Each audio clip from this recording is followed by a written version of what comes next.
Podcasting, the final frontier.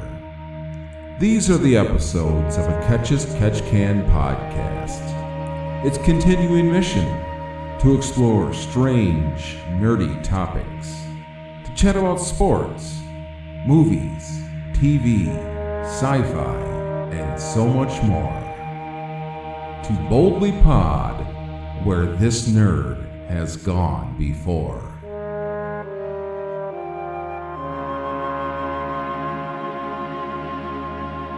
So welcome to Boldly Pod. As you can see, if you're watching the video, I'm joined by the one and only Patrick. How you doing, Patrick? Hello, doing well. Thanks for having me on today. Well, thank you for being on. And him and I have been talking for, I got to remember this is on video now, so I have to look into the camera instead of off into the distance. We've been talking a while about doing a podcast about sports, but since COVID, we really haven't had any sports to talk about. So we decided to talk about something else kind of sporty, and that's sports video games. So my first question to you is, when you first started playing video games, was it because of sports, or did sports video games come after?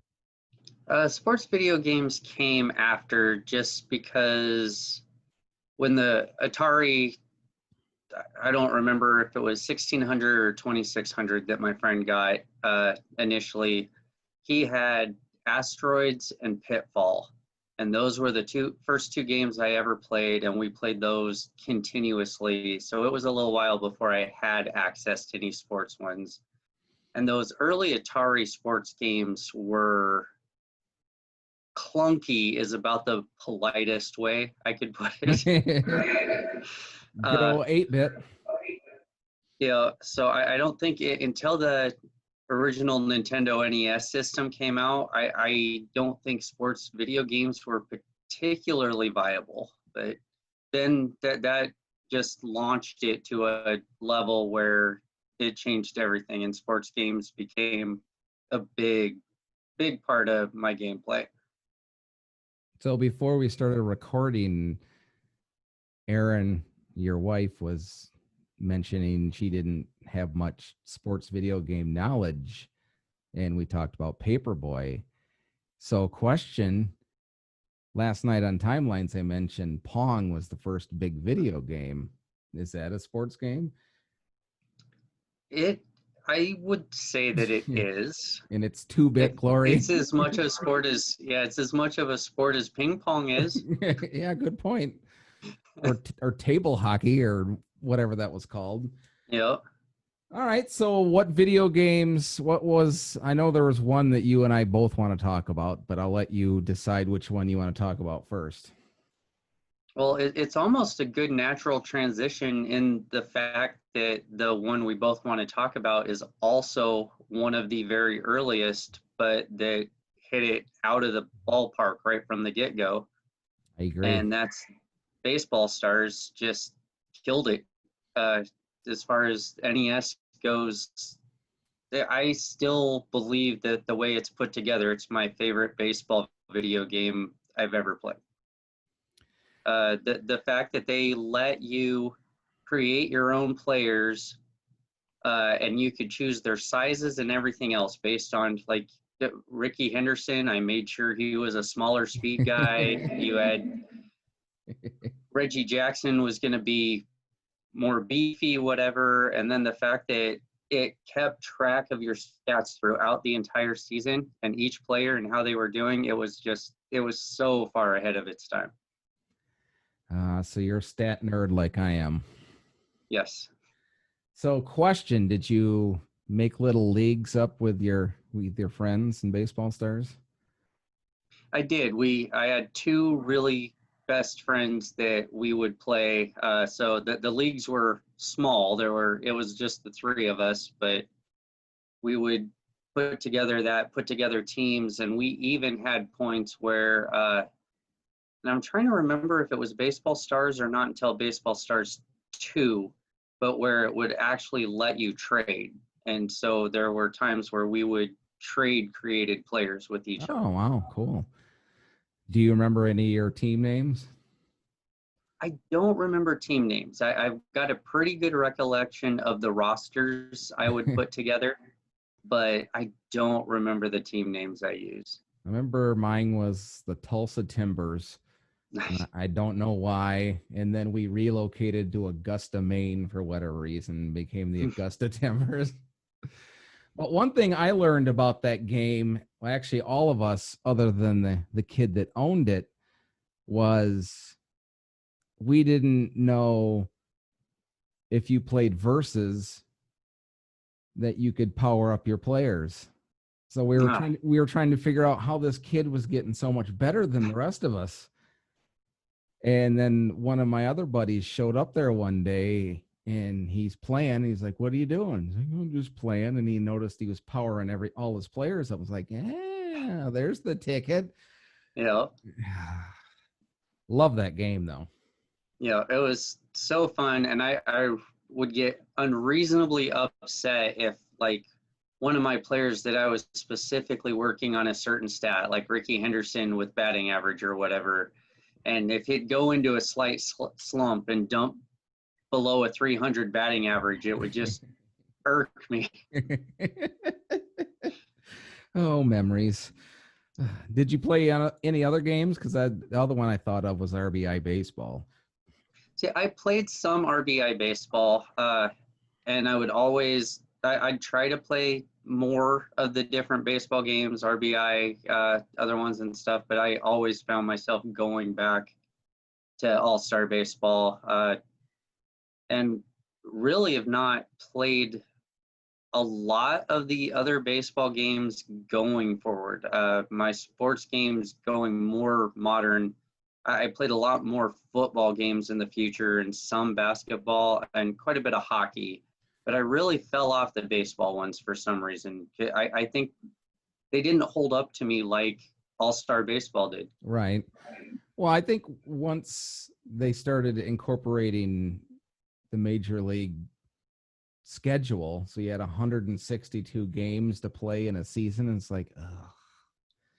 Yeah. But I could be wrong. But good segue there, because hockey was another one that I wanted to talk about, and there were two in particular. One, of course, is one of the giants of early Nintendo was Blades of Steel.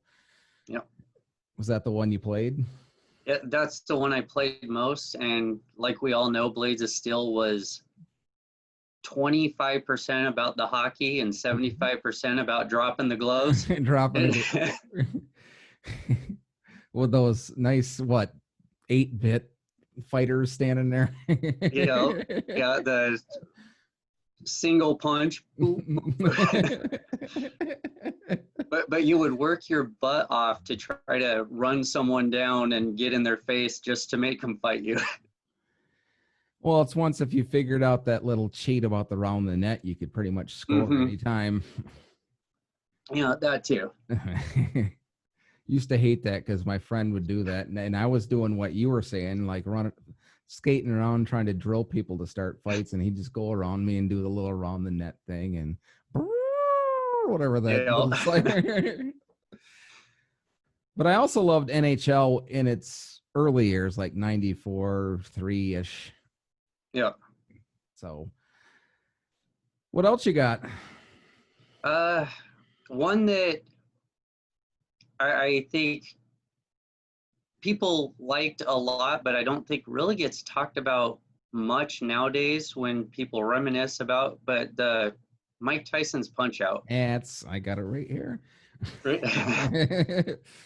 So it was just fun with the cartoony, like each different cartoony opponent that you came up against, and knowing that really all you had to do was figure out their sequencing.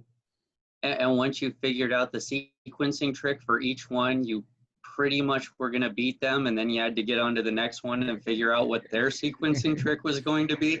Except for Glass Joe, you could knock him out in one punch every time. Yes. Yeah, well, he'd just hang his jaw right out there for you to... I don't remember. That's the only name I remembered other than Mike Tyson was Glass Joe. There was like a Piston Hurricane, Yeah, that's right. Yeah. and something, was it Raging Bull? Something Bull, like Raging Bull or something like that. I actually might still have Mike Tyson in the basement. I should go look. Nice. I do still have my Nintendo, so I just haven't used it in years. But who knows if it even works? We have an Intellivision still, but we don't have a original NES system anymore. Ooh, on television. That's buddy of mine had that and had John Elway football on it, I remember. And it was so god awful. Yeah. Which brought up a memory about how weird games are. Back when we're old enough to remember video stores, so you could go rent games at video stores. Yeah. And one weekend, me and my buddies rented a game called Mike Ditka's Power Football. And the funny thing about it is you couldn't run, period, in that game. There's no power about it. If you passed it, you were fine. But you couldn't, doesn't matter what run play you called, you couldn't gain more than, say, a yard. Yeah. Yeah, so much for power football there.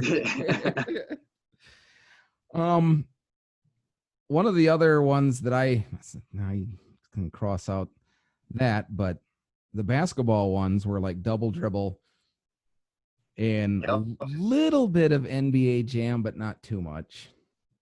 I just remember Double Dribble had that little whistle every time you made a shot. Yeah. And then an explosion if it went in. Yeah. On the original NES, I had both Double Dribble, which I played quite a lot, and then I also had the Bird versus Magic 1-on-1, the Larry Bird versus Magic Johnson 1-on-1 game. Oh. It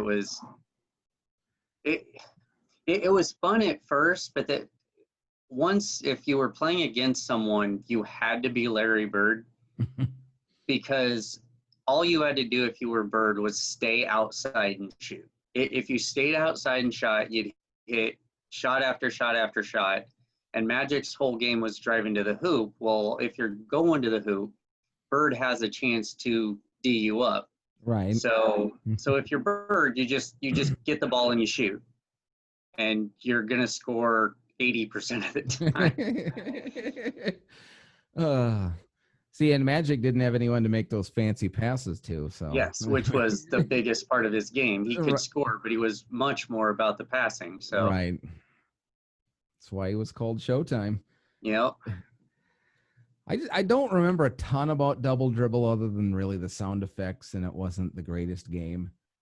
Yeah, it wasn't, and you learn that more later, but at the time, it was definitely, it held your interest to play while it was there. As stuff came out later that was, like you said, too, NBA Jam, which was just 2-on-2. Right. But it had all the crazy graphics and the on fire and the big dunks and all those things, and it made it a whole different thing. They were like gymnasts when they did those acrobatic jumps. So they did like 360s. And one of the other non-major sport ones I was thinking of it's from Atari, and it was Pole Position. Ah, yes. That's actually my dad's all-time favorite video game. Yep. We'd go to arcades and stuff, and my dad was never a video gamer, but if there was a Pole Position game there, he would pop quarters in. That's cool. Yep. My dad wasn't quite that cool. He was like, turn off that damn TV and go out and cut the lawn. Or come and help me paint a car, which is what he did, but whatever. Yeah. It is what it is. What's next for you? I was gonna say, I was actually gonna bring up Pole Position. Got to go with some football, and if you're gonna talk football, you gotta start with the Tecmo Bowl. Absolutely. But because it was it should have just been called Bo Jackson football. Clearly. I mean, or Marcus Allen. Yeah. You could basically, if you were the Raiders, which we talked whoever about. made. Go ahead. Oh, I was just gonna say, whoever made that game was clearly a Raiders fan.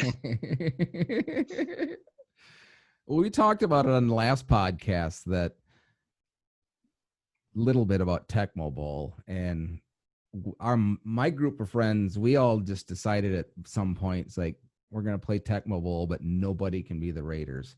Yeah. I'm trying to remember. You said you were Dallas, right? Yep. And Dallas on that was all about Herschel Walker. Herschel Walker was the only player on the team, offense or defense. I usually use the Giants, and that's only because, he wasn't LT, but that was who it was supposed to be. Yeah. And then Super Tecmo Bowl came along, and that's really where I kind of fell in love with it, because I got all the teams, and us lowly Detroit Lion fans finally got a team on a video game that we could play, and they still sucked, but it is what it is. Yeah. On Super Tecmo Bowl, I forget, did they actually assign player names at that point, or was it still just numbers? I think it was just numbers, but I'd have to look to see if it was or not. So did your Lions have a number 20 running back? They did. To tear it up? And they had a number 9 quarterback, which was supposed to be Rodney Peete. Rodney Peete. Yeah. And I don't remember if it came out before or after Herman Moore, so I don't remember who the receivers were. But yeah, they still sucked, other than Barry. Well, my best friend Steve and I, growing up, neither one of us were Lions fans, so to speak, but we were both huge Herman Moore fans. Really? Yeah, we thought Herman Moore and Michael Irvin basically together redefined the position of wide receiver with their height and physicalness, and just that they just turned it on its head. And I've still got a stack of probably 25 Herman Moore rookie cards. I can't argue that. That's pretty I mean, Michael Irvin, and my brother-in-law is a huge Dallas fan like you are, and I always picked on him about, the Cowboys, everything. So I know way more about the Dallas Cowboys than I probably should for not being a fan of the team. But pointless story about Herman Moore that most people outside of the state of Michigan may not know. He's a great guy now, pillar of the community. But when they drafted him, he was really, really cocky. And an incident happened his rookie season where he dropped a pass in practice and just left the ball sitting there. And I don't know if you remember Jerry Ball. He was a defensive tackle. Yep. And Herman Moore started running back to the huddle, and Jerry Ball grabbed him and said, "No, Rook, get the ball." And from that, it's like that woke him up or something. From that point on, he was the greatest guy in this community. Nice. Has nothing to do with video games. I just thought I'd share it. Yeah, well, clearly the personalities on my Dallas Cowboys back then, most of them weren't pillars of the community, but they could play some football. And that's why you have rings. Yep. So speaking of football, and we transition from Tecmo Bowl to the sort of the godfather, I suppose you could say, of football games now, and that's Madden. Yep. I don't remember what year that actually started, but I want to say early 90s-ish. Yeah. And the Madden games, especially the early ones, I loved. Just predating that, though, the first 2 Joe Montana footballs for the Sega Genesis, I thought really took a leap above the Tecmo Bowl stuff that would then get leaped by Madden. But those first 2 Joe Montana games, to me, changed everything, because it gave you so much deeper of a play calling ability to run things. Right. And so many more options for switching off receivers or calling audibles and stuff that it really took the competition of the game to a different level. I totally forgot about that game until you just said it. So, Well, and the best part of Joe Montana football was actually the commercial. I don't know if you remember that Sega Genesis commercial from 88-ish, I believe. I don't, but I'm going to look it up. Yeah, Joe Montana sitting in a room basically with a Rorschach test. And the guy keeps on holding up ink spots, and he's like, "What do you see?" And Joe Montana's just like, "Reggie White."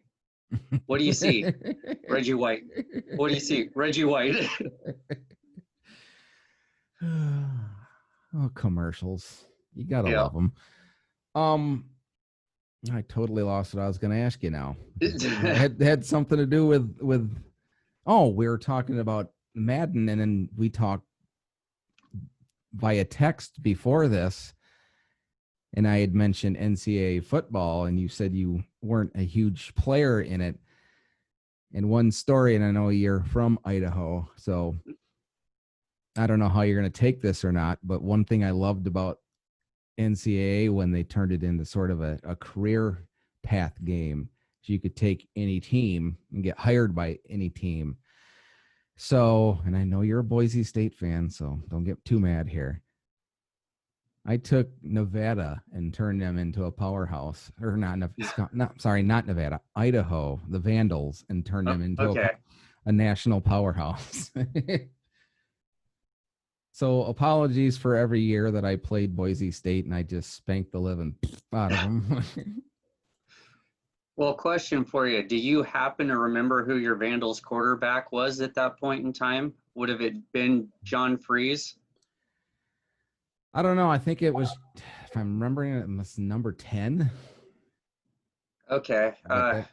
Yeah, I believe Freeze was 17, so I think it might have been Doug Nussmeier.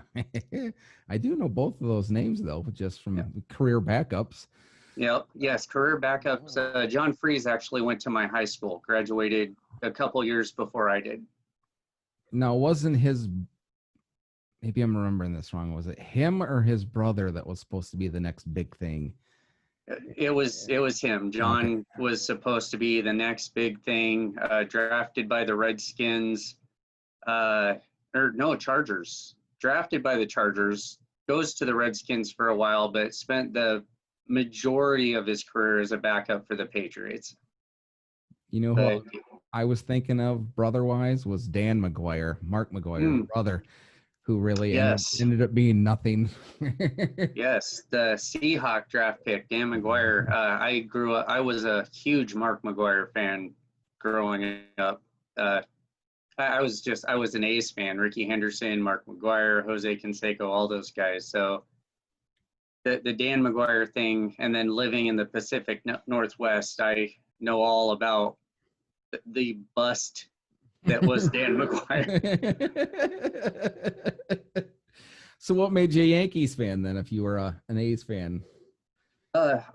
So growing up, I was a Yankees fan because my dad's a lifelong Yankees fan.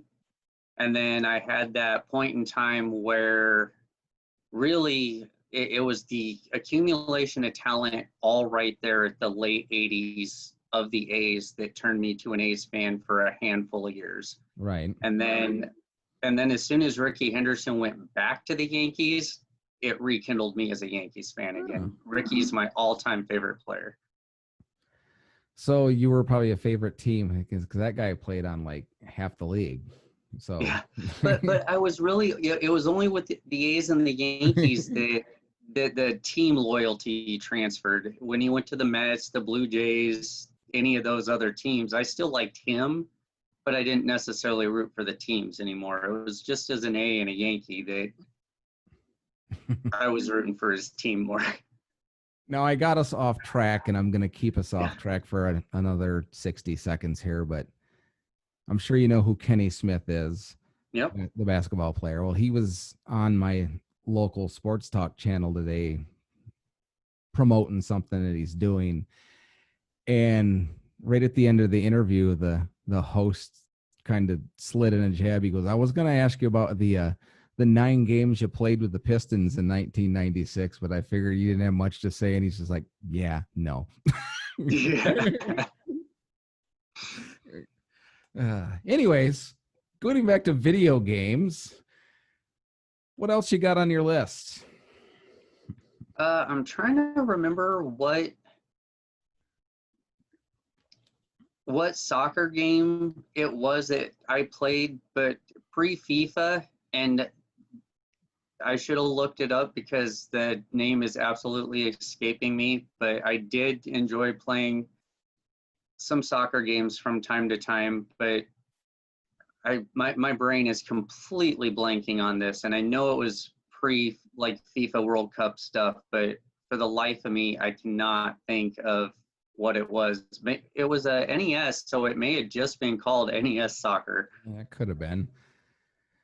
Were there any like minor or lesser sport games that you really got into other than the Mike Tyson Punch-Out? Yeah, original NES system. I loved track and field.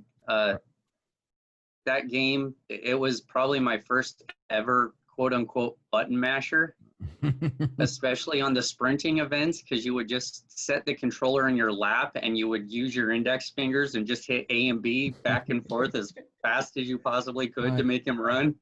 Totally remember that. Yep. And then I liked the pole vaulting on that. And there was a good variety of different sports you got to play on that one. So that was pretty cool. And our generation wonders why we all have carpal tunnel. Yeah, for sure. I was trying to think of something like off the wall, and I couldn't really. No sports games are really coming to mind, but you just nailed one there because I remember that. The track and field, then there was like a Summer Olympic one, and I might have just been called Summer Olympics. That was fun. It was kind of the same concept as that one. There were non-sports games that I could come up with, but no like offshoot sport games that I can think of because I didn't really ever get into the hunting ones and stuff like that. But that's just me. Well, would you consider Excite Bike a sports game? Oh, motorcycle racing? Yeah, that's right. Yeah, that's a good point. I loved Excite Bike. I wasted way too many hours on that one. Or Street Fighter, I guess you could count that technically. Yeah. Yeah, martial arts. What was this? Is that the one that was like resume? I should text my nephew right now. Him and I would spend hours playing that stupid game. And I forget, there was one that I had for, maybe it was, I'm pretty sure it was PlayStation, no, but it was like floating bikes, and I can't remember the name of it, and I wish I'd have looked it up and thought about it now, but it was the same thing as Excite Bike. You had the little power-ups that you could get and racing through swamps, and it was basically like you're on Endor and Return of the Jedi. Cool. Racing the speeder bikes. Exactly. What were your big non-sport games that you really loved or you played a lot of? Well, the first one, my first video game love was Pitfall. I thought Pitfall was outstanding. Pitfall and Frogger were my two early day games. But as the systems progressed, starting with the NES system, I became a big RPG fan. So from the original Zelda, Adventures of Link, Final Fantasy stuff, and my favorite of all of them, there was a Super NES game called The Secret of Evermore, which it was you and your dog go around, and it's this huge RPG, and I thought it was so cool because you had to mix up potions and stuff, but the way you mixed up your potions, your dog sniffed out ingredients for you. So if your dog had suddenly take off and start sniffing a bush, you knew you had to go dig over there because there was going to be an ingredient you needed for a potion.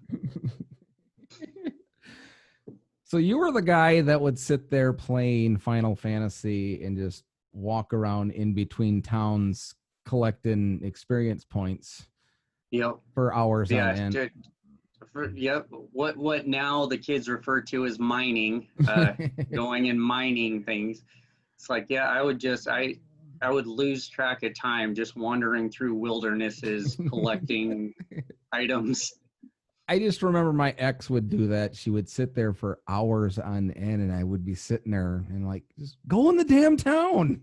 Yeah. Got a pop first. Oh well, I'm not patient enough, I guess, for too detailed of a role playing game. Although I did like Hitman, which they made into a movie. I really like that the first game. And then there was one in the early 2000s called Abe's Odyssey, or Yes. in Oddworld. yeah, Oddworld. Thank you. That was what the first one was called. And then Abe's Odyssey was the sequel. Those were fun. So those were my two big non-sport playing video games. Were there any other sport games that you wanted to talk about? Trying to think there's any specifics. Seems like they really ebb and flow, and especially that the last several years, I got thrown off of sports games mainly by once everything went live play and stuff and network play over everything, and everybody started going to this like wanting to be like professional league level play at X game or whatever, and people got so hyper critical into things like Madden specifically and stuff. It really took a lot of the fun and love out of it for me. I've shied away in recent years from a lot of the sports games because it just got so weird. Like the competitive weirdness really kind of threw me out of it. So let's bounce back to baseball stars. If they'd had professional leagues like they have now for Madden and stuff for baseball stars, would you have been all about that? I think probably at that point in time I would have, being younger and stuff, more. Right. I think that I would have set out to see just how good I could get, how far I could take it. So, but as you get older and a little more whatever, and you're just looking for a way to kill time as opposed to being as deeply into it. I don't know. It's like when I have those few moments few and far between now to play video games, I'm looking for the escape more than this grinded out type of whatever. So what do you play now? The wife and I have been playing all kinds of Animal Crossing New Horizons on the Switch, the Nintendo Switch, building up our islands, gathering stuff, getting villagers, every once in a while bouncing back and forth to each other's islands to come check out what the other one's done, or going to a friend's island or whatever. So nothing, it's pretty, I really would have never seen myself being into a game of this nature, because it would have never been that thing that really appealed to me. But COVID came and we both got a copy or whatever, and somehow I fell into it because you can just mindlessly go about doing what you're doing, and you don't have to worry about what's going on with anything or anyone else. I totally get that, because I don't even play video games. I have an Xbox One, original Xbox, and I mentioned I still have my Sega. I think I still have my Sega. I'll have to go down and look, but I know they're in a basement, so I don't even play them now. And the only things I do is occasionally I have like a farm game on my phone, so I'll sit there and go harvest my crops. That's about all I do for any sorts of video games now. So I'm boring. At least you guys have a little bit of fun. Yeah, we hadn't done much for the last few years. Tesla keeps us, our daughter Tesla keeps us busy most of the time, but that's one of the other good things about Animal Crossing is it's one of those ones you can turn on, mess around with it for 5 minutes, and if you have to run away, whatever, you just put it down, and it's not like there's never a point where it's like I have to do this before I can stop, or Right. you can turn it on and turn it off at your leisure, and there's no pressing thing to make you need to keep doing whatever at any particular moment. That was one thing that just sparked a memory that we were talking about the newer games now, like save points now are so much better. Like back Yeah. when we were heavy into video games, it's like you had to get to a certain point. Yes. If you didn't, you had to go all the way. Oh, I used to hate that. Stupid start points. Yeah, all the ones that would not let you end anywhere like in the middle of a level. You had to get to the end point of a level, or else you started at the beginning again next time, every time. It's probably why I never finished any Mario game, because I used to get so angry because like I don't want to sit here and play this whole round. Yep. But it is what it is. It's always a fun chat talking about video games, though, so I can reminisce about it, even though I don't play them anymore. Yeah. Any other games you wanted to discuss before we wrap up? No, I was going to say about the only other thing that transitioned was I got into first-person shooters pretty big for a while. I was a big Halo fanboy for quite a while and would actually probably still be playing Halo pickup games if I had the time to do it. So, and with everything else, that's also become such a competitive thing that, I mean, first-person shooters almost seem like sports games in a way, because there are all these leagues and competitions and this. Right. So, yeah, even if the game itself is not technically a sports game, they are being played as a sport. So that almost in turn makes it a sports game. Well, even like Hitman was the first person shooter, but it was almost like a competition because you had a mission that you had to accomplish. So it's like winning a game. You gotta find the guy and assassinate him. Story of my life. Wait, did I say that? Well, keep us in mind whenever sports starts back up, we are going to have a sports conversation. Definitely. And thank you for joining me for this. It's always fun chatting with you. And even though your wife left, she could have stuck around and talked about Paperboy or whatever she wanted to talk about. Yeah. If you're off camera, Aaron, I'm saying that intentionally. She'll see it later. And if you watch this and you enjoyed this podcast or webcast, whatever you want to call it, don't forget, if you watched on YouTube or NewTube, to click like or subscribe if you so wish. And every time we have a new episode, you will be notified. And if you're just listening to the podcast, it's available on iTunes, our iHeartRadio, TuneIn, Spotify, and a ton of other places. So thank you all for listening. We hope you enjoyed it. Thank you, Patrick, for joining me. Thanks for having me. We will definitely have you back. Sounds like a plan.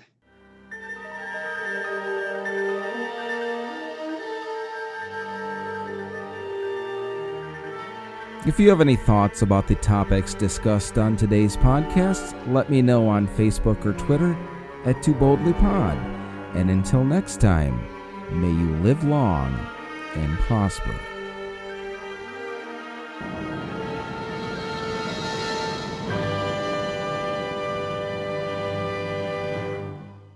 WLLP Spock Rock Radio.